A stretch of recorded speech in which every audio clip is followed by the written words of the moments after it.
ভারতের পশ্চিমবঙ্গের জনপ্রিয় বাংলা পত্রিকা আনন্দবাজার শেখ হাসিনার বর্তমান তৎপরতা নিয়ে একটি প্রতিবেদন প্রকাশ করেছে। সেটি তুলে ধরা হলো। ইউনূস আমাকে ফাঁসি কি দিবে? আমি ফাঁসি দেব।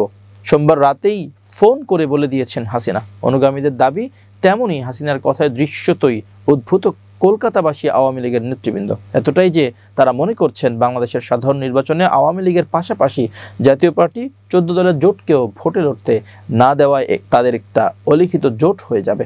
সোমবার নেত্রীর ফাঁসির আদেশ শুনে তারা খানিকটা মনমরা হয়ে পড়েছিলেন। যদিও তাদের দাবি সকলেই আগে থেকে জানতেন এমনই বিচারই হতে চলেছে। দাবি আরও যে এই বিচারের রায় আন্তর্জাতিক মহল ইতিমধ্যে প্রত্যাখ্যান করেছে।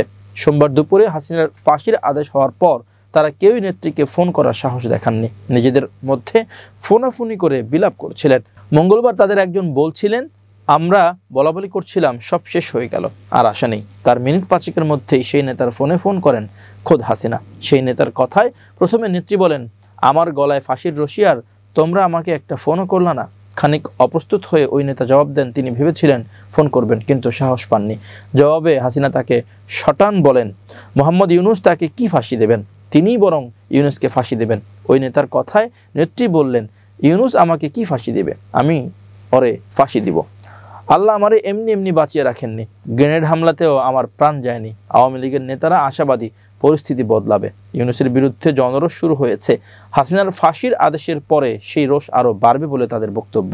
তার উপর স্বয়ং হাসিনা সোমবার রাতে ফোনে যা বলেছেন তাতে তারা আরও আশাবাদী। এক নেতার কথায় উনি বিশাল কথা বলেছেন, এ অনেক বড় কথা। আমরা ভেঙে পড়ছিলাম, উনি আমাদের শক্তি দিলেন।